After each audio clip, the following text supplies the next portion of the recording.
Kia ora guys, Michelle here and welcome back to the channel. In this video I'm going to be covering off with you some of my top tips for how not to overpack on your next hiking trip.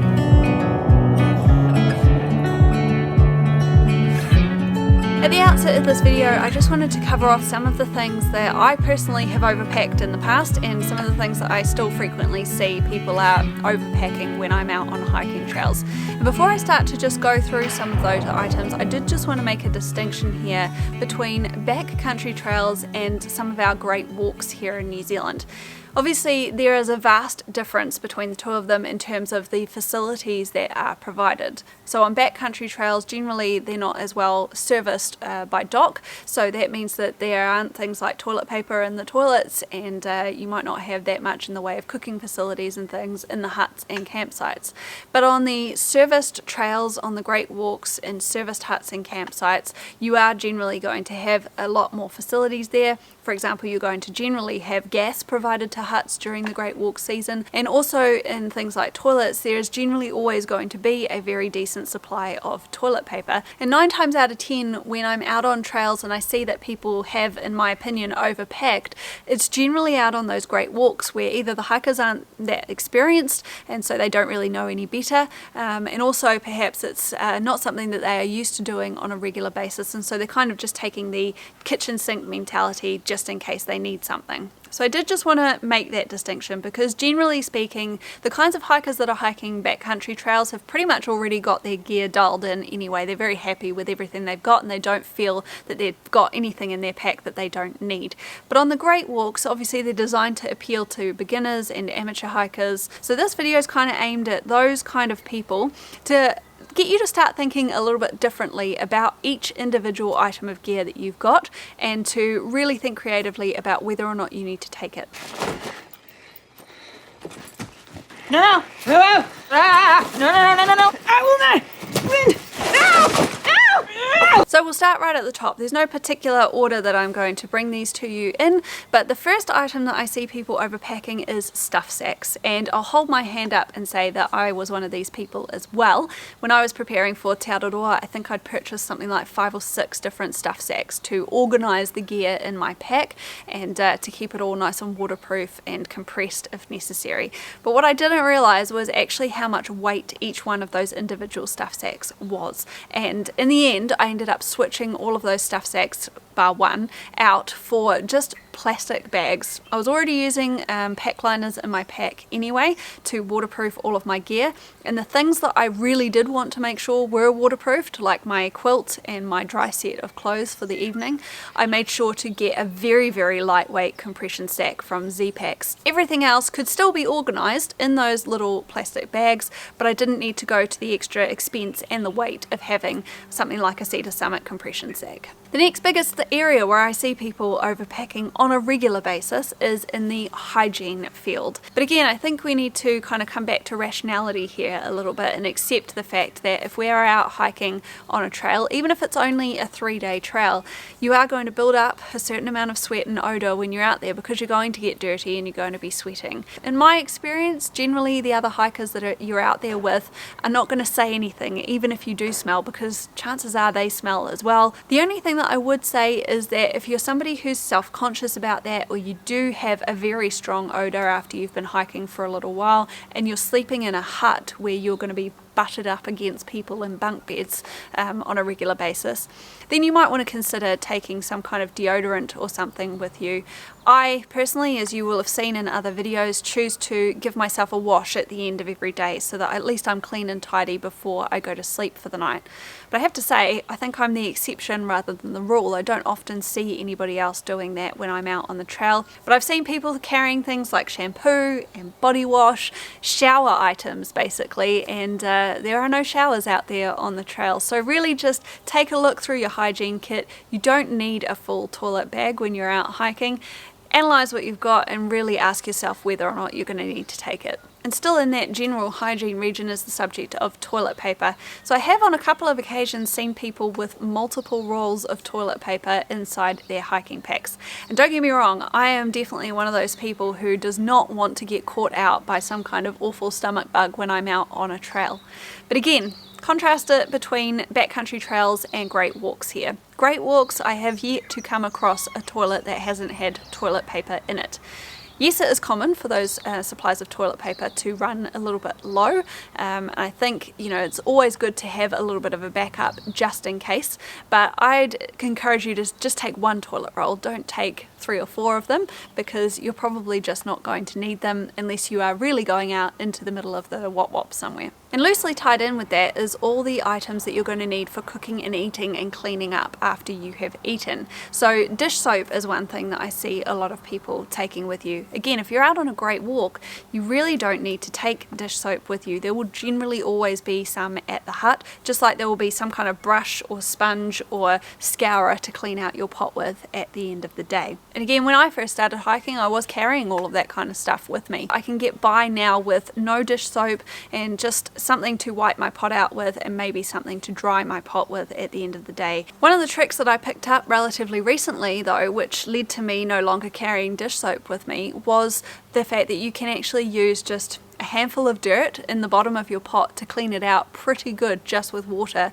without having to use any kind of detergent, even if you've got real caked on food in there. So just put a little handful of dirt into the bottom of your pot, top it up about a third full with some water, give it a good swish around and tip it straight back out again. Fantastic, easy way to clean out your pot, also without putting any harmful chemicals back into the environment. Plates and cutlery are another area where I think a lot of people could maybe reduce weight and bulk a little bit. I've seen quite a few people, solo hikers like me, who have multiple pots to cook with, and then after they finish cooking they will disperse everything into a plate and eat out of that with their knife and fork, and then have a spoon maybe as well.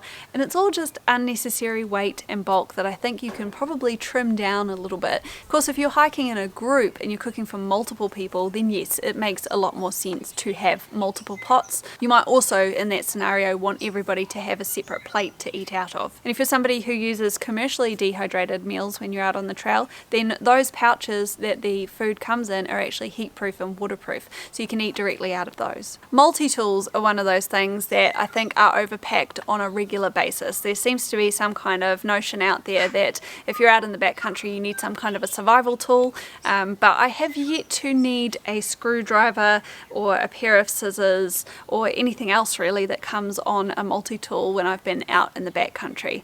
I actually get by just with a very lightweight small Opinel folding knife, and pretty much the only thing that I use that for is to cut cheese and to open my dehydrated meals. Now if you're a bushcrafter or somebody who likes to tinker with things, then yeah, okay, you might want to take a proper knife with you, or you may even just feel a little bit better having something like a Leatherman or a Swiss knife. But for 99% of hikers, I'd suggest that you'll well be able to get away with just having a little foldable knife, maybe even no knife at all.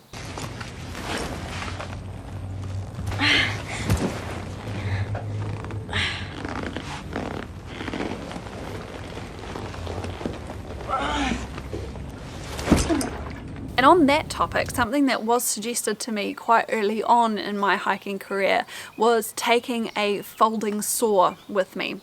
Now, this was off the back of going to a hut on an overnight trip and not having any firewood there, and so somebody suggested to me that what they do is carry with them a folding saw so that they can always go and cut a couple of branches off of trees to feed the fire if they need to at the end of the day. And I remember thinking to myself, am I really at that point where I need to take a folding saw with me when I go hiking? Because it's extra weight, it's extra bulk, and also, I mean, I've never sawn a branch off of a tree in my life, so am I really going to know how to use it? And again, 99% of the time when you're out on the trail, you are never really going to have a need to cut firewood.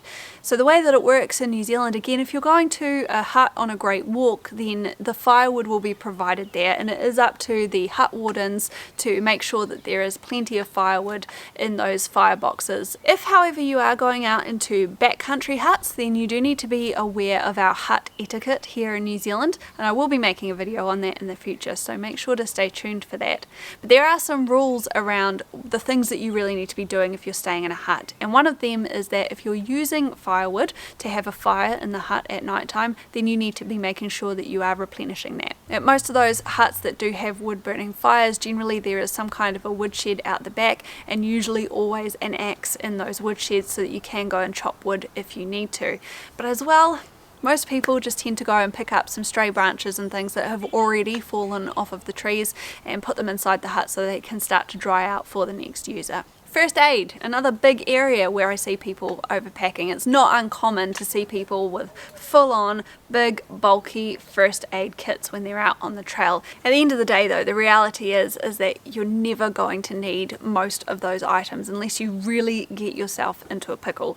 Certainly if you're out on a great walk, then you have the security of knowing that you've always got other people around. Generally they're pretty busy, the great walk trails, and then at the end of the day you've always got a hut with a warden who has access to an emergency radio. If you're out in the backcountry and you're going a little bit solo and going bush, then yeah, okay, the situation might be a little bit different. You might want to carry a few items with you to staunch the flow of blood in case you do end up with a really nasty gash until you can get some kind of help. But for my part, I just came down on the side that I'm always going to be carrying a personal locator beacon with me regardless. And although that's not a get out of jail free card, it does mean that I have access to help if I need to get it very quickly. All I tend to carry with me is just a few plasters, some antiseptic wipes, some painkillers, and a few little bandages. And I'm pretty sure that that will cover off most of the injuries that I'm likely to suffer if I'm out on the trail. And if it's anything more serious than that, then I've got a bigger problem anyway. Metal water bottles and hot water flasks are another thing that I see a lot on the hiking trails out there, and are probably something that you don't really need to take with you unless it just makes sense to take one. Obviously they can be quite heavy, and mainly for me the biggest thing with these kinds of drink reservoirs is that they're just too bulky. They also tend to be quite expensive, and of course out on some of these backcountry trails it does tend to get a little rough out there, so I'd constantly be worrying about whether I was going to damage or break those flasks. But having said that, it is also a fantastic thing to be able to do, to just boil up some water in the morning when you're at the hut, pop it into a little flask, it doesn't have to be a big one, and just be able to pour that water straight into your mug or cup if you want to have a hot drink at lunchtime rather than sitting there boiling some water on a stove. Extra batteries is also something that I tend to see quite a lot when I'm out hiking and tramping, and whereas I definitely say that it is a very good idea to be carrying extra batteries with you, you do want to just take into account how much those extra batteries are going to weigh. You don't need to take a full pack of 10 batteries just on the off chance that your head torch runs out of light. You just really need to have one full set to swap it out with. But having said that, if you are going to be hiking in some colder temperatures or more extreme weather conditions, you may want to have more batteries with you there because they are going to be drained a lot quicker in that colder environment. Okay. Now I'm like probably most of you out there, and every single time I walk into an outdoor retailer or camping store, I wander through the aisles picking things up and figuring out what I could use different things for, and I get lots and lots of ideas in my head of items of gear that I really would like to have. But you don't actually need half of the stuff that is being sold in these camping stores, and some of the most common items that I see out there, believe it or not, are things like camping lanterns and camp chairs. Now again, these are fantastic and wonderful gadgets to have if you're a camper and you make a habit of going out camping every summer holiday season with the family. But when you're out on a hiking trip, again, the weight consideration and the bulk consideration are two things that you really should be paying quite a bit of attention to. And really, how much extra benefit are you really going to get from using something like a camping lantern or a camp chair? Most of the time, again, if you're out on a great walk, the huts that you are going to be staying at along the way have some form of solar lighting, especially over that great walk season, which really negates the need to have any other form of light source outside of obviously just using a head torch, which you might use to get to and from the toilet during the night. And if you are out on the backcountry trails, then I'd like to suggest again that really you don't need anything more than just your head torch. Most head torches these days are angleable, which means that if you're going out hiking or tramping with somebody else and you're sitting across from them at a table, you can angle it down to make sure that it's just the table that is being illuminated and that you're not blinding the person in front of you. And also there are a bunch of other different things that you can do, such as shining it through a bottle of water, which can help to dissipate the light a little bit more to help give it a little bit more reach throughout the hut if you do need it. And as far as camp chairs go, yes, again, I can totally understand why people might want to take a camp chair, especially if it's a relatively lightweight version. Obviously they're great to have a little bit of extra comfort, especially if you're stopping relatively often as you're hiking throughout the day. But again, for the vast majority of people, especially if they're staying in huts, there is going to be somewhere for you to sit at the end of the day. The huts generally have tables with benches that you can sit at. If you're going to be camping, then yeah, potentially it's a little bit of a different situation. But a lot of campsites do have shelters that you can cook under and also inbuilt benching. But I tend to just take with me a little Thermarest Z seat, which is basically a very small version of a closed cell foam pad, and that's what I use to sit on throughout the day. The second to last item that I want to mention before we move on is clothing. So this is something that I have really struggled with over the time that I've been hiking, because I really don't like to carry a lot of extra bulk and a lot of extra weight in my pack. But I do also have to acknowledge the safety aspect of the clothing situation as well. And even though it might be common for people in other countries to just hike in one set of clothes and maybe even sleep in the same set of clothes, in New Zealand you're actually taking on quite a bit of extra risk by doing that, because if the set of clothes that you're hiking in happens to get wet because there's a freak downpour, or perhaps you're just sweating too much and then you end up walking over a ridge and potentially becoming hypothermic, you've got nothing else to change into to try and keep your body temperature or bring your body temperature back up if you get too cold. We are talking about hiking in New Zealand here, and the weather is so changeable due to our subtropical climate and the fact that we are basically an island out in the middle of the Pacific Ocean. So I always make sure, regardless of what season I'm hiking in New Zealand, regardless of what area I'm hiking, regardless of whether that's up in the mountains or down on the coastline somewhere, that I have a complete set of dry clothes in my pack, whatever the weather might happen to be. And similarly, I always make sure that I'm taking an insulated jacket with me, regardless of what the forecast happens to be. And I also make sure that I do have a full set of pretty good, heavy duty and sturdy waterproof clothing. So a waterproof jacket and then also pants or a rain skirt at the absolute minimum. But I would emphasize that I do just have one full set of dry clothing. I don't go to the effort and extent of having multiple long sleeve layers or multiple long leggings to put on at night time. I also don't generally tend to have options in terms of whether I want to sleep in shorts or leggings at night time. So don't be tempted to overpack your clothing by taking a lot of unnecessary bulk, but just think very carefully about what you might need in an emergency, and generally it's just going to be a decent set of base layers and a good insulated jacket. Yes! Yeah! Ah! No! No! No, no, no, no, no! No, no, no, no! Anyway, that's it from me for this video, guys. I hope that you found it helpful. If you've got any questions about anything that I've let you know in this video, then please go ahead and leave them for me down in the comments below.